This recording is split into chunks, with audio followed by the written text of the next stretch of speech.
तो चलो आज हम लोग स्टार्ट करते हैं एक्सरसाइज 1.3 का इंट्रो पार्ट और इसमें एग्जांपल कवर करेंगे। ठीक है सर। तो इसमें जो हेडिंग है कि हम लोग दोबारा से विजिट कर रहे हैं किससे, इर्रेशनल नंबर पे। इर्रेशनल हमारे लिए कोई भी नई बात नहीं है, क्लास 9th में हमने बहुत अच्छे से भैया पढ़ा था नंबर सिस्टम में। ठीक है, तो जल्दी से रिकॉल कराएं। इस चैप्टर का नाम क्या है, रियल नंबर। और real number is the combination of rational number and irrational number. ठीक है, तो रैशनल नंबर की जो डेफिनेशन हम लोगों ने पढ़ी थी छोटी क्लासेस, वो ये थी कि भैया पी अपॉन क्यू की फॉर्म में लिख सकते हैं where Q must not be zero. और इर्रेशनल क्या होता है कि जिनको हम लोग पी अपॉन क्यू की फॉर्म में लिख ही नहीं सकते, ऐसा छोटी क्लासेस में हमने पढ़ा था। ठीक है, अब ये दोबारा से हम लोग क्यों पढ़ाना चाह रहे हैं कि भैया पढ़ो दोबारा से इर्रेशनल नंबर के बारे में। तो आज हम लोग मैं थोड़ा आपको बताऊंगा रैशनल नंबर क्या होता है, फिर उसके बाद आऊंगा इर्रेशनल नंबर पे और इसमें हम लोग प्रूफ करना सीखेंगे। ठीक है सर। तो रैशनल नंबर क्या होता है, अगर कोई सा भी नंबर आपने अगर उसको सॉल्व किया और उसका जो आंसर है ना नॉन टर्मिनेटिंग, मतलब क्या हुआ, non terminating and repeating, REP, जब नहीं आया तो ये करो। ठीक है, लेकिन आई गिव माई बेस्ट, तो होगा। तो नॉन टर्मिनेटिंग एंड रिपीटिंग होता है क्या, रैशनल नंबर। मतलब क्या हुआ इसका, ये डेफिनेशन हमको क्लास 10th में पढ़ाई गई है। इसका मीनिंग क्या है, मतलब क्या है, नॉन टर्मिनेटिंग मतलब जो डिवाइड है ना वो लाइफ टाइम तक चलेगा। कब तक चलेगा, लाइफ टाइम। लेकिन अगर किसी नंबर का रिपीटेशन हो रहा है तो वो नंबर रैशनल नंबर होगा, ना कि हमारा इर्रेशनल। फॉर एग्जाम्पल 2/3, भैया इसका डिवाइड कर दो 0.6 जाता रहेगा। क्लियर है, तो हम इसको लिख सकते हैं 0.6 बार। तो 2/3 हमारा क्या है, ये एक रैशनल नंबर। क्यों, इसका जो डिवाइड है कभी भी खत्म नहीं होगा, लाइफ टाइम तक चलता रहेगा अगर आप इसको सॉल्व करेंगे। इसीलिए ये क्या है, नॉन टर्मिनेटिंग, मतलब कभी भी टर्मिनेट नहीं होगा। टर्मिनेट मीन्स होता है अंतिम, जैसे होता नहीं है टर्मिनल स्टेशन, लास्ट वाला स्टेशन। तो ये क्या, नॉन मतलब कभी एंड होगा ही नहीं इसका। और रिपीटिंग है, मतलब किसी एक नंबर का रिपीटेशन होगा। तो ऐसे नंबर हमारे क्या होते हैं, रैशनल नंबर। और ऐसा नहीं है, रैशनल नंबर ये भी होगा हमारे, जिसके ऊपर बार लग गया वो हमारा क्या है, रैशनल नंबर, मतलब उसका रिपीटेशन हो रहा है। क्लियर है, पक्की बात। मतलब किसी का अगर रिपीटेशन होता है चाहे 10-20 नंबर बाद हो, लेकिन अगर हुआ है तो वो रैशनल नंबर होगा। क्लियर है। और इर्रेशनल क्या होते हैं, non terminating and non repeating. Clear है, नॉन मतलब उनका डिवाइड लाइफ टाइम तक चलेगा और कभी रिपीटेशन नहीं होगा। जैसे ये 1 2 3 हमने लिख दिया और फिर मैंने यहां पे लिखा 1 2 3 4 0 1 0 0 1 0 0 1।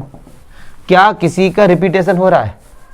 रिपीटेशन का मीनिंग समझो। बहुत से होशियार बच्चे सोच रहे होंगे सर देखो 0 1 0 आ तो रहा है, नहीं, रिपीटेशन ये नहीं होता है। रिपीटेशन का मीनिंग ये होता है, अगर यहाँ पे 6 के तुरंत बाद 6 है तो यहाँ भी देखो 6 के तुरंत बाद 6 मिला है आपको। यहाँ पर ऐसा नहीं है, यहाँ पे 0 के बाद 1 मिला, यहाँ पे 0 के बाद 0 मिल गया है। क्लियर है, तो ये रिपीटेशन नहीं हो सकता।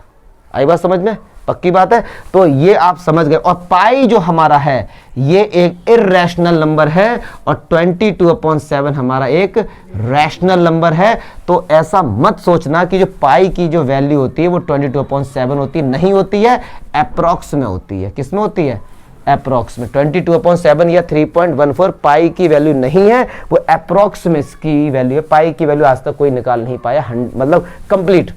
ठीक है, बहुत से लोगों ने अभी भी इस पे काम चल रहा है, वो चल ही रहा है अभी तक। ठीक है, कोई करेक्ट आंसर नहीं आया। तो और इर्रेशनल नंबर जैसे √2 इर्रेशनल नंबर है, √3 इर्रेशनल नंबर, लेकिन √4 इर्रेशनल नंबर नहीं है। क्योंकि इसको जब आप सॉल्व करेंगे तो इसका आंसर सॉल्व हो गया क्या जाएगा, 2। पक्की बात है। अच्छा, क्यूब रूट ये भी हमारा इर्रेशनल नंबर नहीं है, क्योंकि जब आप इसको सॉल्व करेंगे तो आंसर क्या आएगा, 2, और 2 इज अ रैशनल नंबर। मतलब जो सॉल्व नहीं होगा तो वही तो होगा इर्रेशनल। तो अगर आप इसको सॉल्व करेंगे तो 8 को लिखेंगे 8 की पावर 1/3, 8 को लिखते हैं 2 की पावर 3, तो भैया इसका आंसर कितना आ गया, 2। क्लियर है, पक्की बात है। तो ये हमारे इर्रेशनल नंबर ये होते हैं, √2 √3 √4। क्लास 9th में हमको बोला गया था भैया प्रूफ करो कि √2 एक इर्रेशनल नंबर है। तो ऐसे हम लोगों ने किया था, √2 की वैल्यू फाइंड की थी और पॉइंट के बाद 1.4142 काफी हद तक दिखा दिया, और फिर हमने उसमें लिखा देखो भैया नंबर का रिपीटेशन नहीं हो रहा है और डिवाइड लाइफ टाइम तक चलेगा, तो ये इर्रेशनल है हमारा ये। लेकिन एक क्वेश्चन तब वहां पे आएगा, क्या पता 200 नंबर बाद रिपीटेशन स्टार्ट हो जाए। सही बात है ना, क्या पता। आपने भैया √2 की वैल्यू फाइंड की, 1.4142 डॉट डॉट कर दिया, आपने कहा भैया ये इर्रेशनल नंबर है क्योंकि किसी का भी रिपीटेशन नहीं हो रहा है। लेकिन क्या पता कि 100 नंबर बाद 200 नंबर बाद रिपीटेशन स्टार्ट हो जाए ना। तो वो जो क्लास 9th में हमने पढ़ा था वो जेन्युइन मेथड नहीं था, पर ऐसे बच्चों को हाँ कि भैया देखो रिपीटेशन नहीं हो रहा है और लाइफ टाइम तक चल रहा है, तो ये हमारा क्या होगा, इर्रेशनल होगा। अब क्लास 10th में हम सीखेंगे कि परमानेंट कैसे प्रूफ करेंगे कि अगर √2 इर्रेशनल है तो ये इर्रेशनल ही रहेगा, आप कितने नंबर तक निकालें कभी भी रिपीटेशन नहीं होगा। आई बात समझ में, क्लियर है। तो आज हम लोग इसका प्रूफ करेंगे, और प्रूफ 3 से 4 नंबर के एग्जाम में हर साल आता है। लेकिन इसका प्रूफ में एक कंसेप्ट का यूज होगा, तो वो पहले कंसेप्ट आपको हम समझाते हैं। इसको हटाओ जरा के, इसे हटा भैया आगे। अरे चलो देखो, अच्छा अब देखिए यहाँ पे हम लोग जो प्रूफ करेंगे ना कि भैया प्रूफ करोगे √2 एक इर्रेशनल नंबर √3, तो ये एक नया प्रूफ से हम लोग करते हैं, proof of contradiction. Contradiction means क्या होता है, कॉन्ट्राडिक्शन मीन्स होता है डिसएग्री, मतलब किसी ने कोई बात कही है और आप उसके में अगेंस्ट जा रहे हैं, तो इसको बोलते हैं, ये कंडीशन कौन सी, कॉन्ट्राडिक्शन कंडीशन। इसके बारे में एनसीईआरटी में अपेंडिक्स में बताया गया, जो अपेंडिक्स पीछे होती ना उसमें बताया गया इसके बारे में। अच्छा, लेकिन एक चीज और बता दें, arithmetic fundamental theorem of arithmetic का भी यूज इसमें हुआ है। क्या हुआ उसको देखते रहा। अगर कोई भी एक नंबर है p, कोई भी एक नंबर है, प्राइम नंबर है ये, अगर ये डिवाइड कर रहा है a स्क्वायर को, मतलब p का डिवाइड a स्क्वायर में पूरा जा रहा है, तो p जो है ना वो भाई डिवाइड करेगा a को भी। ये बोलती है फंडामेंटल थ्योरम ऑफ अर्थमेटिक। क्यों, इसने बताया क्या था, इसने बताया था कि अगर a स्क्वायर को a इंटू a लिखेंगे, अब इसके अलावा कोई भी इसके फैक्टर नहीं हो सकते, पक्की बात है ना, तो ये इसका यूज होगा। तो मैं आपको बता दूं एनसीईआरटी में ये चीज बताई है, और उन्होंने स्टार बनाया कि ये जो इसका प्रूफ है वो एग्जाम में नहीं आता। प्रूफ क्या, बस ऐसे जनरल सा समझ लो कि अगर मैंने कहा 2 का जो 2 है वो 4 स्क्वायर को पूरा डिवाइड करता है, तो पक्की बात है यार 2 4 को भी तो डिवाइड करेगा। क्यों, क्योंकि 16 हुआ ये, आप 16 के फैक्टर करिए, 4 इंटू 4 हुआ ना। अगर आप चलो दिल पे ले गए तो ऐसे कर लो इस तरीके से, वरना 4 इंटू 4 तो है ही। अगर इसका डिवाइड इसमें पूरा जा रहा है, मतलब क्या हुआ कि इसके फैक्टर करेंगे तो 2 जरूर आएगा। तो पक्की बात है इसके फैक्टर करोगे तो भी तो 2 आएगा, क्योंकि इसके अलावा इसके और कोई फैक्टर हो नहीं सकते। ऐसा हमको बताया था fundamental theorem of arithmetic. Simple सी बात है। तो चलिए ये भैया बेसिक बात थी। अब एक क्वेश्चन लेते हैं एग्जाम्पल आपका, √2 को प्रूव करते हैं कि ये हमारा एक इर्रेशनल नंबर है। चलिए अच्छा अब देखते हैं, तो कॉन्ट्राडिक्शन का क्यों यूज किया इसमें देखते हैं। इसमें अब आपको मैं बता दूं कॉन्ट्राडिक्शन क्या होता है। सपोज बहुत ही चर्चित एग्जाम्पल है, बहुत ही ज्यादा चर्चित, समझते ना कि ट्रेंडिंग में चल रहा है। जब भी कोई टीचर पढ़ाता है तो ये चीज जरूर बताता है। जैसे मैंने कहा कि यार मुझे प्रूफ करना है कि पंकज होशियार है, मुझे प्रूफ करना है, मुझे प्रूफ करना है पंकज होशियार है, लेकिन मैं कर नहीं पा रहा हूं। लेकिन मैं ये आसानी से प्रूफ कर सकता हूं पंकज गधा नहीं है, ये मैं आसानी से, मतलब पंकज बेवकूफ नहीं है। और बेवकूफ नहीं है तो भैया पक्की बात है होशियार होगा, ठीक है ना। नहीं यार बात समझ में नहीं है, समझ में। अरे यार कोई मतलब मजे ले रहे हैं। अगर कोई आदमी बेवकूफ नहीं तो इसका ठीक ठाक ही होगा ना। बेवकूफ का मीनिंग क्या होता है, जिसको ज्यादा मतलब पागल है, ठीक है।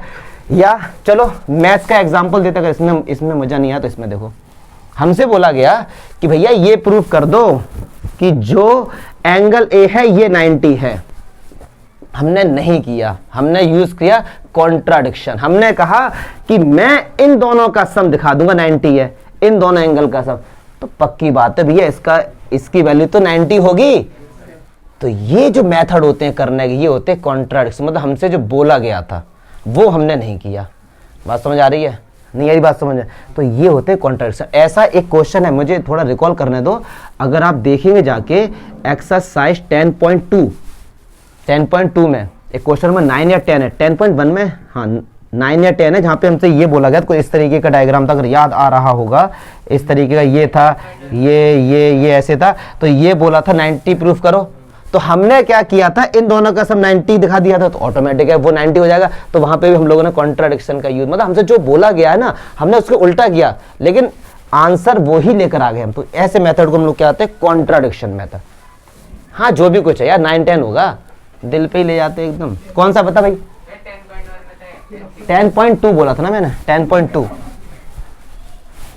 टीचर की असफलता बच्चों की सबसे बड़ी सफलता होती है ना।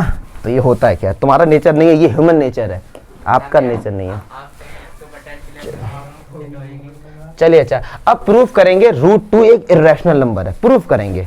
तो 9th में प्रूफ किया था भैया डिवाइड करके, यहां देखो कैसे करेंगे। तो जब पता नहीं है कैसे हम लोग करेंगे, क्या होता है √2, कैसे पहचान है, तो भैया हमने लेट कर लिया कि जो √2 है ना, एक क्या है, ये √2 इज अ रैशनल नंबर। क्या हमने लेट कर लिया, ये जब भैया नहीं पता था कुछ भी इसके बारे में कैसे प्रूफ करें, तो रैशनल नंबर हम लेट करके चल रहे हैं कि √2 एक क्या, एक रैशनल नंबर है। और हमने पढ़ा है कि अगर कोई रैशनल नंबर होता है, that we can write in the form of P/Q। पक्की बात है, हम इसको P/Q की फॉर्म में लिख सकते हैं। √2 को हमने P/Q या A/B कुछ भी लिख सकते हैं, टेंशन मत लेना, बुक में वो है A/B। लेकिन एनसीईआरटी ने ये बताया है, where A and B are co-prime integers। ये पूरा खेल इंटीजर पे ही चल रहा है, ये ध्यान रखना इस पूरे चैप्टर में। अब इन्होंने ये क्यों बोला कि ये जो एम्फेसाइज किया इन्होंने, क्यों कि ये को प्राइम नंबर ही आपको लेने हैं। अगर सर हम को प्राइम नहीं लेंगे तो क्या हो जाएगा, अब सुनो ध्यान से। को प्राइम नंबर्स क्या होते हैं? को प्राइम नंबर्स ऐसे नंबर होते हैं जिनका HCF 1 होता है, मतलब उन ऐसे नंबर होते हैं जिनके बीच में कुछ भी कॉमन नहीं होता। सिंपल सी बात, जैसे को प्राइम नंबर हमेशा आते हैं पेयर्स में, को का मीन्स 2 ही हो गया, ठीक है, 2 और 3। अगर आपने 2/3 लिखा है तो देखिए कोई भी एक ऐसा नंबर नहीं है जो 2 को भी डिवाइड कर दे और 3 को भी डिवाइड कर दे। क्लियर है? अच्छा, लेकिन अगर किसी बच्चे ने लिखा 4/6, तो ये 4 और 6 को प्राइम्स नहीं है। क्यों नहीं है? क्योंकि ये 2 और ये 2 से कैंसिल हो जाएगा, ये भी 2 से कैंसिल हो जाएगा, सॉल्व करके 2/3 आ जाएगा। क्लियर है? तो को प्राइम का मतलब वो ये बोलना चाह रहे हैं कि सिंपलेस्ट फॉर्म, ऑप्टिमम सॉल्यूशन लिख दो। अब आप कहेंगे सर ऑप्टिमम क्या होता है? मतलब कभी आपने कोई क्वेश्चन सॉल्व किया और आंसर 4/6 आया, तो ये ऑप्टिमम सॉल्यूशन नहीं है, मतलब अभी भी सॉल्व होगा ना ये। तो आप यहाँ पे क्या लिखेंगे? 2/3, ये ऑप्टिमम सॉल्यूशन है, इसके आगे सॉल्व नहीं करेंगे। अब कोई होशियार बच्चा बुद्धि लगाए कि सर डिवाइड कर दो ना, अरे यार पूरा चैप्टर इंटीजर का है और इंटीजर पॉइंट्स में नहीं होते हैं। क्लियर है? Integer, natural number, whole number कभी पॉइंट्स में नहीं होते, इसलिए हम इतना ही छोड़ के आएंगे इस चैप्टर में। क्लियर है ना? तो इसलिए इन्होंने बोला है को प्राइम। को प्राइम का मतलब आप जो भी यहां पर नंबर लेंगे तो कोई भी एक ऐसा नंबर नहीं है जो इन दोनों को डिवाइड कर देगा। क्लियर है? पक्की बात है? Got it? चलो ठीक, तो एक एक चीजों को नंबर वाली बात है, तो आपको ये बात अगर नहीं भी आती तो भी काम चल जाएगा कि लेकिन यार पढ़ो ना। चलिए अच्छा, अब जैसे ही हमने √2 देखा, दिमाग में आया भाई स्क्वायर करो यार, स्क्वायर करो, स्क्वायरिंग बोथ साइड। चलो √2 का स्क्वायर 2, A का स्क्वायर B का स्क्वायर। अब ये इस तरफ जाएगा मल्टीप्लाई में, तो इसे हम कैसे लिखेंगे? 2B² = A square.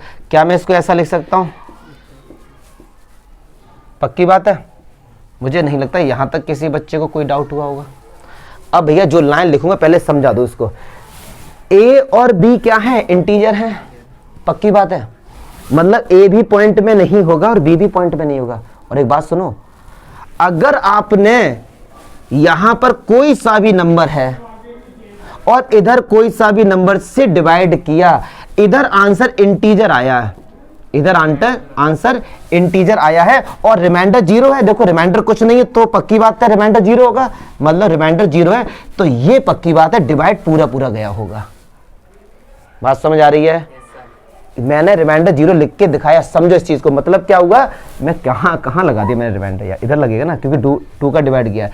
मतलब कहने का मीनिंग क्या है, ए इंटीजर पॉइंट में नहीं होगा, बी इंटीजर पॉइंट में नहीं होगा। इसका मीनिंग क्या है कि 2 का डिवाइड ए स्क्वायर है, पूरा पूरा गया है, क्योंकि कितनी बार गया, बी स्क्वायर, और बी कोई इंटीजर है, 1 2 3 कुछ ना कुछ होगा। तो इसका मतलब ये पूरा है कि 2 का डिवाइड ए स्क्वायर है, पूरा पूरा गया है, क्योंकि हमने पहले ही लेट किया है बी एक इंटीजर है। बात समझ आ रही है? जैसे आपने 2 का डिवाइड 8 में किया, 2 4 जा 8, भैया आंसर 0 आ गया, तो इसका 4 इंटीजर है ना। बात समझ है ना। अगर ये होता यहाँ पे 9 होता तो 2 4 जा 8, रिमाइंडर कितना आता, 1 आता, तो इसका मतलब डिवाइड पूरा पूरा नहीं गया। लेकिन यहाँ तो रिमाइंडर कुछ नहीं है, मतलब 0 होगा, और ये भी पॉइंट में नहीं है, तो इसका मतलब जो 2 है ना वो ए स्क्वायर को पूरा पूरा डिवाइड कर रहा है। बात समझ आ रही है? पक्की बात है ना। तो यहाँ पे क्या लिखेंगे फिर, a square divides by 2। A square में भैया पूरा पूरा डिवाइड गया किसका, 2 का। तो अब यहां पे लिखेंगे according to fundamental theorem of arithmetic, a divides by 2 also. Yes और नो, यस और नो। जब 2 ने ए स्क्वायर को पूरा पूरा कट किया है, तो मेरे भाई 2 ए को भी कट करेगा, ऐसा ही तो बताया फंडामेंटल थ्योरम ऑफ अर्थमेटिक ने। पक्की बात है। और अगर 2 है वो ए को पूरा पूरा डिवाइड कर रहा है, तो क्या मैं ये लाइन लिख सकता हूं, 2 इज अ मल्टीपल ऑफ ए। अरे यार इसका डिवाइड इसमें पूरा पूरा जा रहा है, मतलब मल्टीपल होगा। यस और नो। चलिए देखते हैं। अब देखो बुक में जो इसकी वो है ना लैंग्वेज है, उनकी अपनी लैंग्वेज, ये देसी तरीका है, मुझे खुद नहीं पता उन्होंने लिखा क्या है। आप सिंपल तरीके से लिख, कोई डाउट है तो आप बताओ कि सर ये बात डाउट है, ये बुक में कहीं नहीं लिखा, देख लेना according to fundamental theorem of arithmetic, उन्होंने नहीं लिखा। आप लिख के आएंगे तो अच्छा इंप्रेशन पड़ेगा, क्योंकि इसी ने ही बताया था ये। चलिए अच्छा, अब सुनो, अब ए का डिवाइस में पूरा पूरा जा रहा है ना, तो अब लेट करेंगे ए को 2c। अब आप कहेंगे सर क्यों लेट किया, थोड़ी मुझे 3-4 मिनट दे दो, अपने आप सब कुछ समझ आ जाएगा कि सर आपने ए को ही लेट क्यों किया। तो थोड़ा सा वेट कर लो, ठीक है। ए बराबर 2c, चलो स्क्वायरिंग बोथ साइड। अब आप कहेंगे सर इधर तो रूट है नहीं, फिर आपने क्यों स्क्वायर किया, तो अभी पता लग जाएगा। A square equals to 4c square. भैया ए स्क्वायर की वैल्यू हम यहां से ले लेंगे, इसलिए हमने स्क्वायर किया था। क्लियर है? तो ए स्क्वायर की वैल्यू यहां से क्या आएगी, 2b square. 2b square equals to 4c square, इसका इसमें डिवाइड कर दिया, तो ये b square by 2 equals to c square.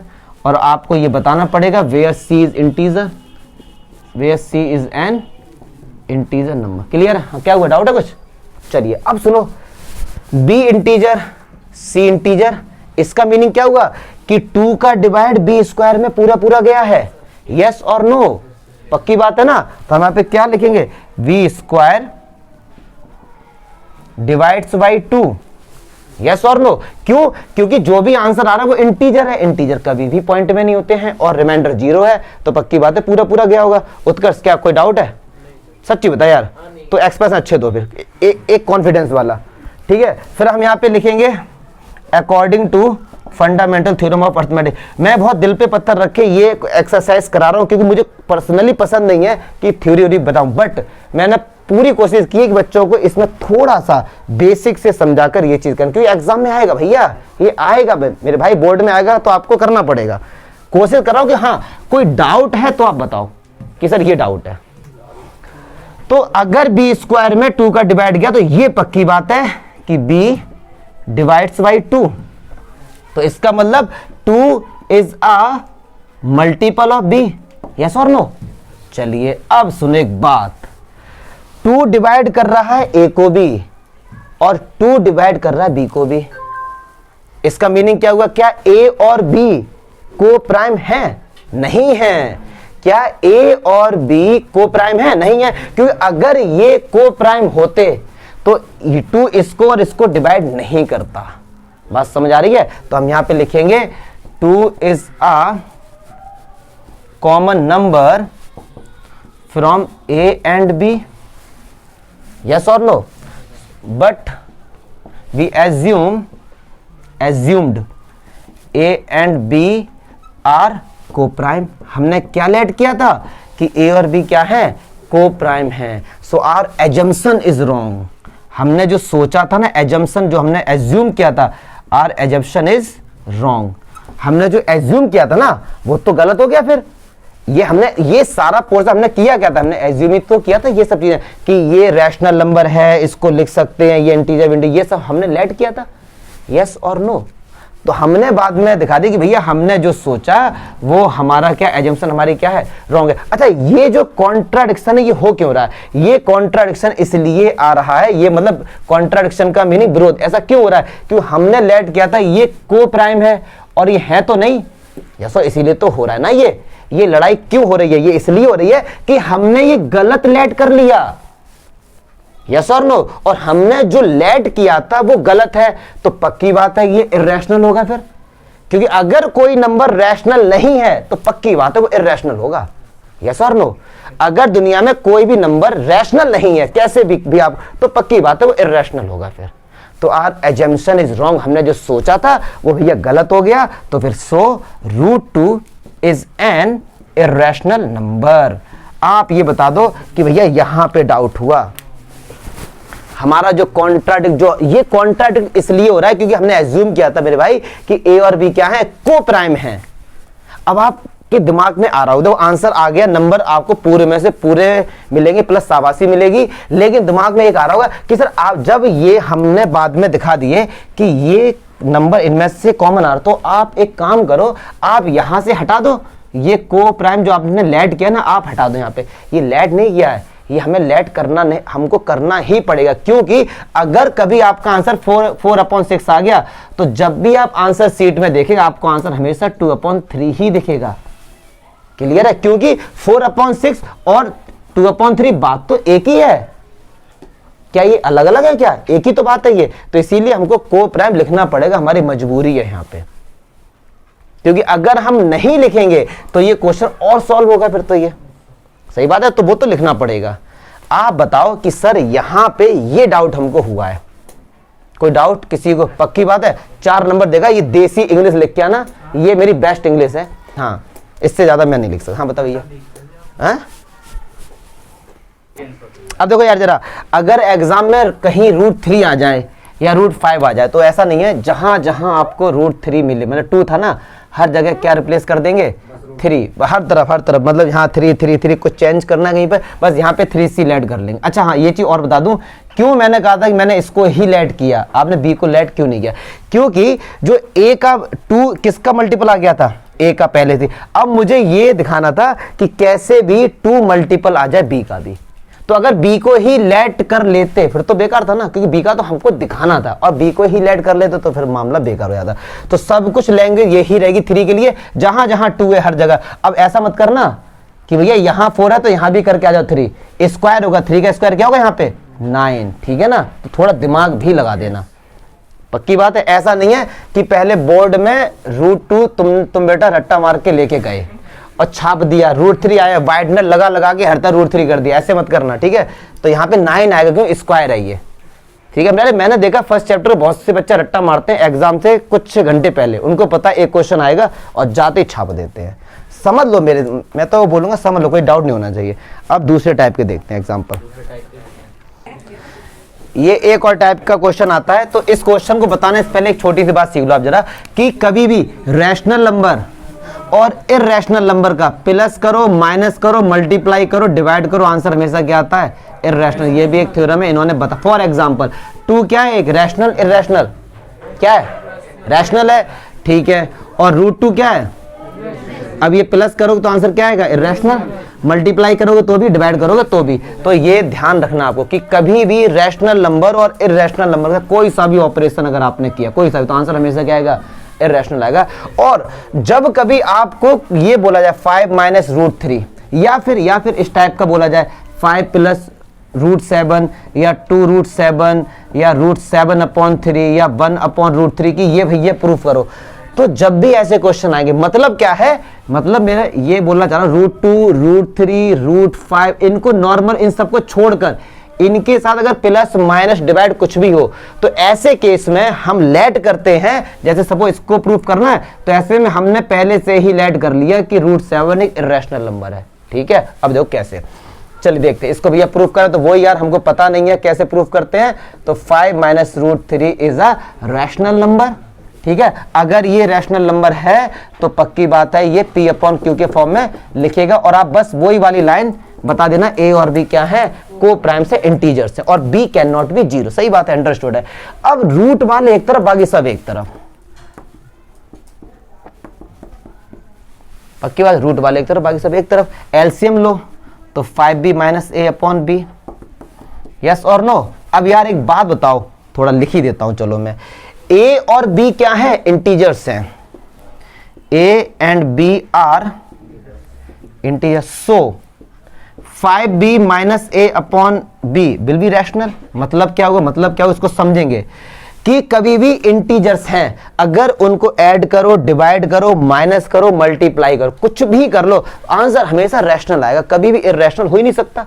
Yes और नो, क्योंकि इंटीजर्स कभी भी पॉइंट्स में नहीं होते हैं। 1 2 3 -1 0 ये सब इंटीजर्स है। तो ये क्या है, रैशनल नंबर। इतना पोर्शन क्या हो गया, रैशनल। और ये किसके इक्वल है, रूट 3 के। So root 3 is also a rational number. Yes और नो। बट हमने प्रूफ क्या किया है, तो हम यहां पे लिखेंगे but this contradicts that fact. Bhavna को समझो ना। अब सुनो इस लाइन का मीनिंग सुनो यार, इस लाइन का मीनिंग समझो।